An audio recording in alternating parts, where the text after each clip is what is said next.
everyone. I hope you had a great week. Well, now we know when the Supreme Court will give its verdict on the election petition case. We also have a story on visually impaired students at the Adidome Senior High School and their desire to make a difference in their communities. And we take you to the Ghana Planetarium for a visit. My name is Efo Akwa Harrison. You're watching News Generation. News Generation, supported by Cowbell with Vitarid. Omo is even tough stains in just one step. Daily Blue Band, Daily Grow. Indomie instant noodles, tasty nutrition, good for you. The curtain will soon be drawn on the election petition case. For months now, Ghanaians have been watching as lawyers banter and judges deliberate over how the 2012 presidential elections were conducted. Young people are waiting for decision day, August 29th. What do you think Ghanaians... These young people can't wait for the election petition case to be over. They are sure Ghana will be all right. That they are going to do if they choose any member of the two major parties in Ghana. They should avoid fightings and then any other things so that we can maintain the peace in Ghana. Ghana first for anything. So whatever that can be, whether any so MVP, I think we must maintain calm. The 2012 December election results have tested the strength of Ghana's democracy. It paved way for many firsts. Primary among them was the live telecast of the court case. For about 8 months, Ghanaians have listened, watched, and waited for the day judgment will finally be made. I think we should respect other people's views and overall we should accept defeat. Accept the result as a nation, not on party basis. No matter the outcome of the election, we just maintain patience. Just agree that I've lost and work towards winning next elections. Young people and Ghana wait for what will become of the election petition case, August 29. Of course, not all young people we spoke to were interested in the case, but for those of you who were, what do you think about how the December 2012 election results issue was sent to court? You know where to send your comments. Now, visually impaired students at the Adidome Senior High School have the desire to make a difference despite the stigma from other students. This is 19-year-old Abigail Bendao, a Form 2 student of Adidome Senior High School. Abigail is visually impaired, yet she is keen to receive formal education to become a good asset to society. She suffers from low vision, meaning she can see partially. Together with 15 other visually impaired mates, they are able to compete with their sighted mates academically. Despite this, some of their sighted mates avoid interacting with them due to their condition. Abigail says they are not discouraged. Some of them, they don't have visual impairment in their homes, or some of them, they have never seen visual impairment before. So if they come to me, maybe they feel that it will affect them or something like that. To me, I'm not the only visually impaired student in this campus. We are more than, is it 15 or something like that. So we love ourselves, and anytime we see us working, we are free with the sighted colleagues, but we don't work with them. We work with our own visually impaired students. According to her, they are comfortable mingling with their sighted mates during classes and are able to understand what is taught them. But the teacher will not write it in the blackboard. The teacher will dictate it to all of us, because the teacher knows that we are having a visually impaired student in that classroom. So that teacher will not write it in the board, or he will not write it. He will dictate it to all of the students in that classroom so that we copy it. According to Abigail, numerous trees on the school's compound are a problem, especially for those who do not have white canes, as they risk banging their heads. Some of us cannot see, so sometimes when they are coming, unless they use white cane, if they are not using white cane, they will hit themselves. They can go and carry the tree or something like that. So that's why. But for the gutters, they don't have so much gutters in this campus. She explained they do not take part in extracurricular activities like sports. When it was in the Kokon, at times we have been having some sports there, but when we came to this school there, we don't engage ourselves to read that. Why? Okay, they don't maybe visually impose something like that. They will do it among themselves. So for that matter, we don't want to add ourselves to that sports matter in this school. So that's why. At the Adidome Senior High School and a few other schools admit students living with disabilities.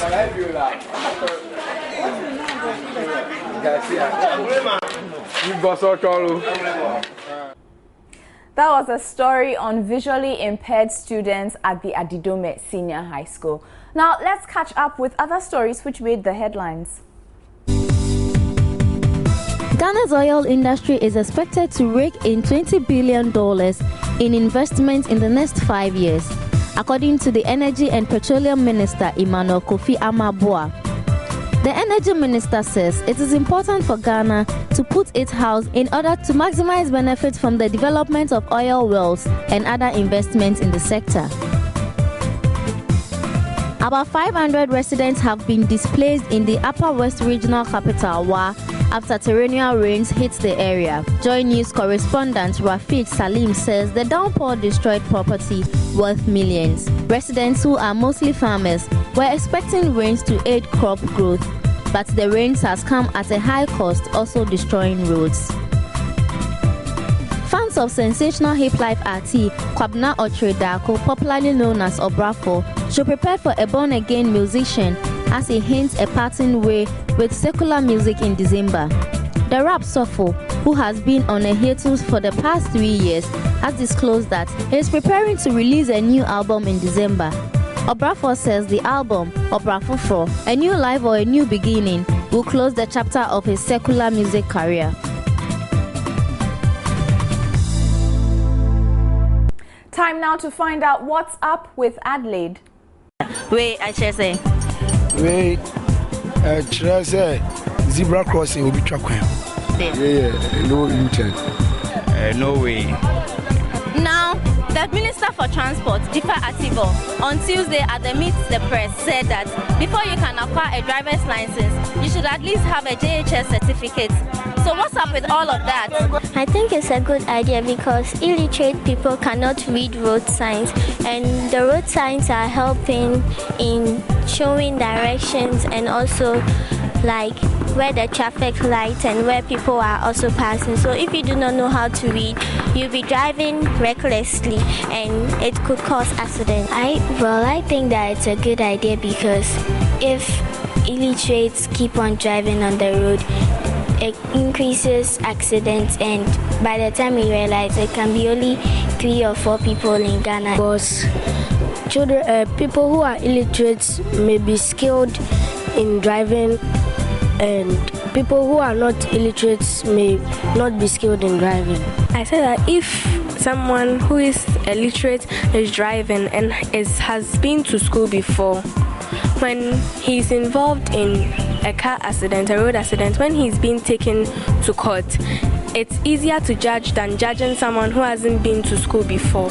I think it's a good idea because it will enable most of the Ghanaian children to go to school.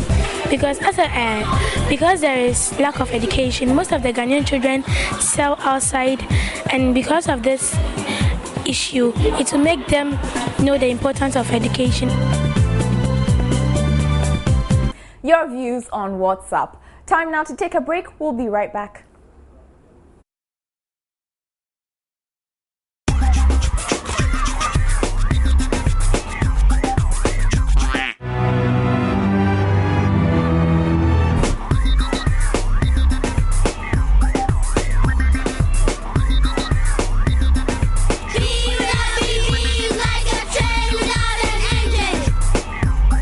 Give kids the taste they love and the nutrition they need. Daily Blue Band, Daily Grow.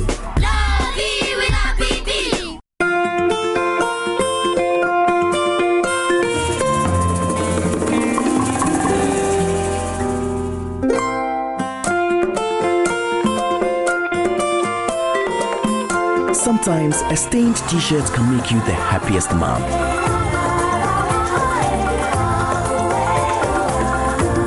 Now Omo Multi-Active removes even tough stains in just one step. Best ever stain removal from Omo. And we're back. Now, question, have you ever dreamt of a space adventure or perhaps learning about the planets? Well, Dr. Jacob Ashong with the International Astronomers Association held a number of astronomy workshops for students. He is the director of the Ghana Planetarium in Accra. The workshop was aimed at encouraging young people to develop an interest in science, technology, and astronomy. Emmanuel Otu is 50 and has finished JHS. This is his first time at the planetarium and also his first time of attending such a workshop.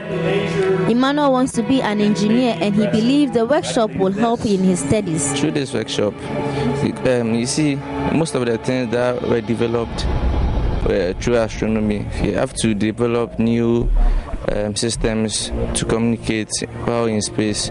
So through astronomy, you can develop new mechanisms, and that's all about engineering. The Ghana Planetarium, the first ever Center for Astronomic Education, Research and Development, hosted a 5-day astronomy workshop for university lecturers, students and teachers. The workshop sought to inspire interest by offering examples on how to teach astronomy by raising awareness of possible routes to high studies and career paths. Very often, as an astronomer, we are asked, what is it good for? Why do you do astronomy? And I can give many answers to that. I can talk about that for a whole day. But just to summarize, I think astronomy is it's a science. It is one of the sciences, and it is a science that concerns everyone. Because if you look up at the sky, you wonder where do we come from? Why are we here? What are we doing here? And so our planet is circling a star that is the sun, and everything, all the energy on our planet and the fact that we're even having an economy is thanks to our sun. Dr. Catherine Kolinberg disclosed Ghana will soon experience the eclipse of the sun. There will be a solar eclipse later this year, November 3rd, and it will be visible from Ghana. What we will see is that the sun will be covered, 80% of the sun will be covered by the moon. So the sun will be less bright, and if you look at the sun through special glasses that block most of the sunlight, you will see that it is as if the sun is not whole. There's like a bite out of the sun. It will look like a crescent moon, like the moon crescent, like it was a week ago, but it will be the sun. Dr. Jacob Ashon is the director of the Ghana Planetarium. The International Astronomical Union decided 6 years ago to help develop astronomy in Africa. Because of our planetarium and our participation in all the workshops outside, Ghana Planetarium was selected as one of the places where we can apply for a facilitating grant of €8,000 to bring in expert lecturers to do a workshop. Now they have 3 levels. There is Task Force 1 for university students, for them to understand and appreciate astronomy so that we can start astronomy courses in Ghana. There is Task Force 2 for schools and science teachers. Then Task Force 3 is for the general public. Nigerian space scientist Dr. Bonaventure Okere advised African leaders to invest in astronomy, saying it will help propel their economies towards growth. Charles Jamfi, a participant, demonstrated what he learned at the workshop. More amount of water into the plate. Yeah. Okay.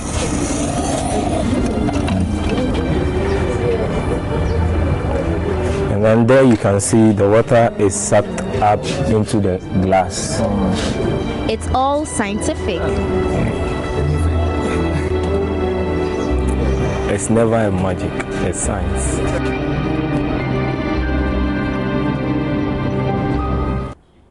It's never magic, it is science. Now, the Ghana Planetarium officially opened in January 2009 and is the first ever center for astronomical research development in West Africa.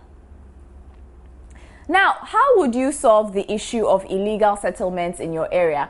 Well, some young people have come up with something creative that could be useful to assemblies like the Accra Metropolitan Assembly. They built a model robot that can move to an area to demolish illegal settlements and return. The 53 students acquired these skills after participating in the 2013 Ashesi Robotic Experience.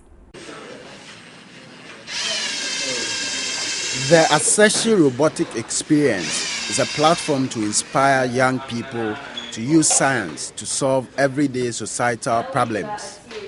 It is also aimed at making the learning and application of science and technology interesting for students. 58 students were selected from senior high schools across Ghana. They were tutored and mentored in robotics research for a week by lecturers and students at Ashesi University College at Brekusu in the Eastern region.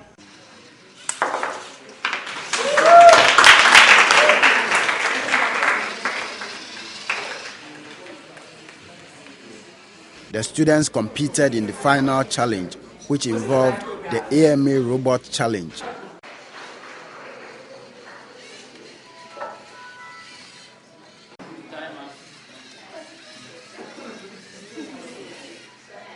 They were required to build robots to demolish illegal settlements in Accra.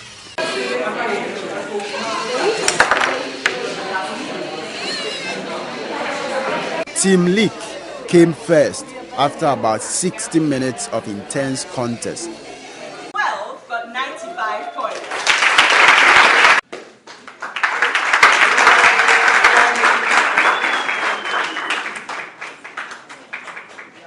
The winners all hope to pursue a career in computer science someday. It's just about being creative and thinking critically, like in a scientific way.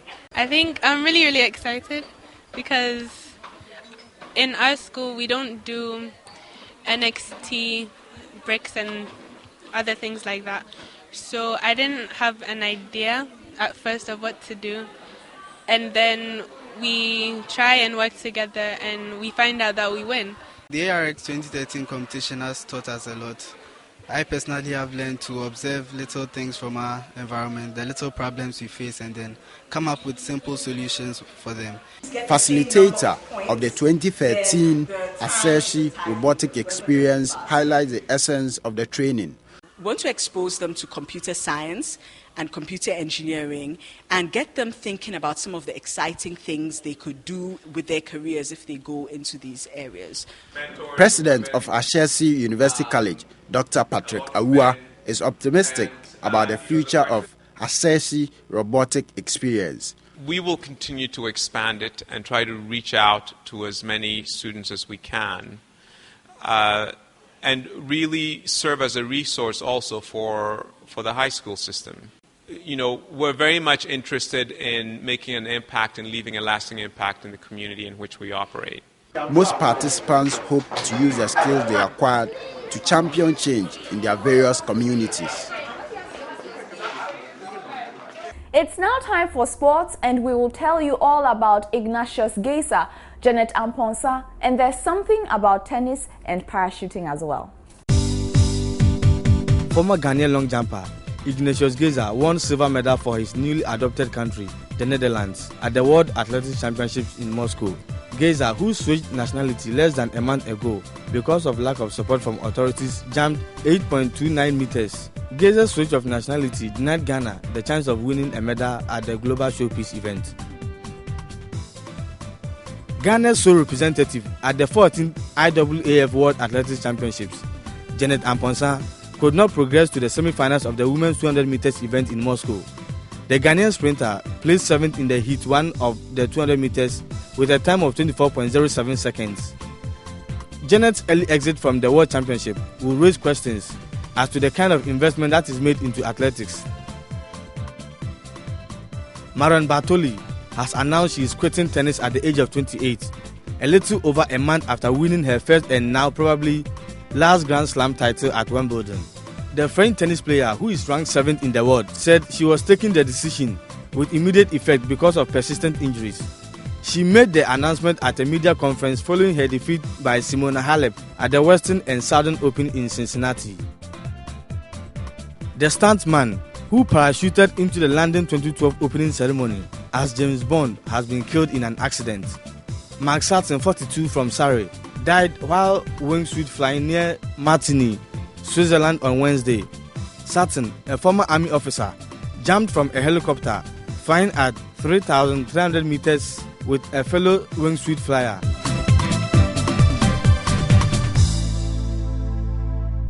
Time now for another break. We'll be right back. We all know how important good nutrition is to grow up big and strong. Not only is cowbell milk enriched with 28 vitamins and minerals, it's also boosted by the 5 most important vitamins, which we call Vita-Rich. It's got vitamin A for good eyesight development. It's got vitamin C to help fight infections. It's got vitamin D and calcium to help build strong bones and teeth. It's got vitamin E to help with body protection. And it's got vitamin K for general well-being and immunity. For good health and vitality, only cowbell with Vita-Rich puts you on the fast track. Mommy, see 5 tomatoes. Okay, if I take one, how many will be left? 1, 2, 3, 4, 4. Oh, that's my girl. Spell nutrition. N-U-T-R-I-T-I-O-N.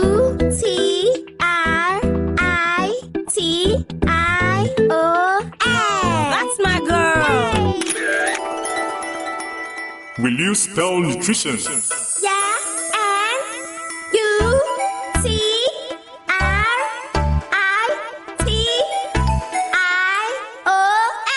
Wow, a new spelling champion. Yeah, that's my girl.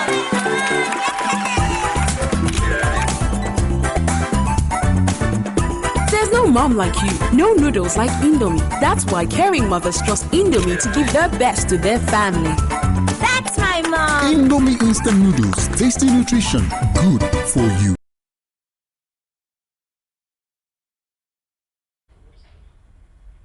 We're back. This is News Generation. Now on to what the world is talking about.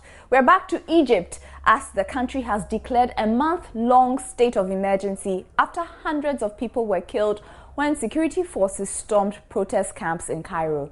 The camps had been occupied by thousands of supporters of the deposed President Mohamed Morsi. The world is talking about Egypt.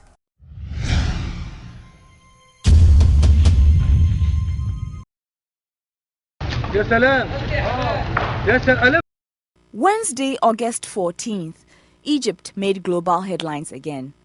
At least 500 people were reported dead and some 3,000 wounded.